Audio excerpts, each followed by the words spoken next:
Audio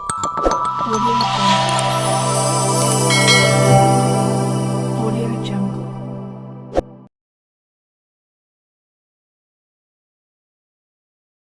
आप सभी लोगों को चक मेंटर यूट्यूब चैनल पे फिर से स्वागत है। आइए हम राष्ट्रीय शिक्षा नीति 2020 के विषय में कुछ महत्वपूर्ण ऑब्जेक्टिव्स एमसीक्यूज पे अभी चर्चा कर रहे हैं। उसमें 15 क्वेश्चन कल मैंने डिस्कस किया था, वो आपको इस वीडियो के डिस्क्रिप्शन लिंक में मिल जाएगा और आई बटन पे भी मिल जाएगा। अभी और फिर हम देखते हैं राष्ट्रीय शिक्षा नीति 2020 के अनुसार निम्नलिखित में से कौन सा कथन सही है। निम्नलिखित में से कौन सा कथन सही है, तो इसका जो है आंसर होगा शिक्षार्थियों को उनके सीखने के पथ कार्यक्रमों को चुनने के लिए लचीलापन प्रदान किया जाना चाहिए। ये है आपको विचार राष्ट्रीय शिक्षा नीति 2020 की। राष्ट्रीय शिक्षा नीति 2020 किस पर बल देती है? किस पर बल देती है?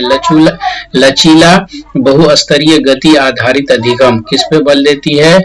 लचीला बहुस्तरीय गति आधारित अधिगम पर यह बल देती है। इसका आंसर हो जाएगा ए। अगला क्वेश्चन लेते हैं। राष्ट्रीय शिक्षा नीति 2020 के अनुसार मूल्यांकन का उद्देश्य किसकी जानकारी देता है? विद्यार्थी को कक्षा में व कक्षा के बाहर कैसे सहायता दी जा सकती है? आंसर हो जाएगा आपको क्या? ए। विद्यार्थी को कक्षा में व कक्षा के बाहर कैसे सहायता दी जा सकती है? इसका आंसर हो जाएगा ए। अगला सवाल। राष्ट्रीय शिक्षा नीति 2020 के अनुसार शिक्षा को किस पर बल देना चाहिए? तो संकल्पनात्मक समझ पर बल देनी चाहिए। आंसर हो जाएगा ए। अगला सवाल। आकलन के संदर्भ में राष्ट्रीय शिक्षा नीति 2020 क्या प्रस्तावित करती है?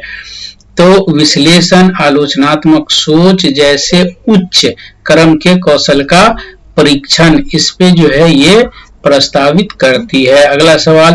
राष्ट्रीय शिक्षा नीति 2020 किसकी ओर बदलाव का प्रस्ताव रखती है? यह सीखना कि कैसे सीखना है। यह सीखना कि कैसे सीखना है, लर्निंग टू लर्न, इस पे जो है ये प्रस्ताव पेश करती है। अगला सवाल। राष्ट्रीय शिक्षा नीति NEP 2020 में आकलन के संदर्भ में विद्यार्थियों के लिए किस प्रकार की प्रगति पत्र प्रस्तावित किया जाता है? तो 360 डिग्री बहुआयामी प्रगति पत्र जो है ये प्रस्तुत किया जाता है। आंसर हो जाएगा सी। अगला सवाल हम लेते हैं। राष्ट्रीय शिक्षा नीति 2020 के अनुसार विद्यार्थियों के किन आयामों की प्रगति व अद्वितीयता को शामिल करना चाहिए? तो इसका आंसर हो जाएगा आपको संज्ञानात्मक, भावात्मक, मनोगत्यात्मक, यानी इसका आंसर हो जाएगा सी। अगला सवाल हम लेते हैं। हेतल घर में गुजराती बोलती है और इस भाषा को पढ़ने और लिखने में उसका प्रवाह है।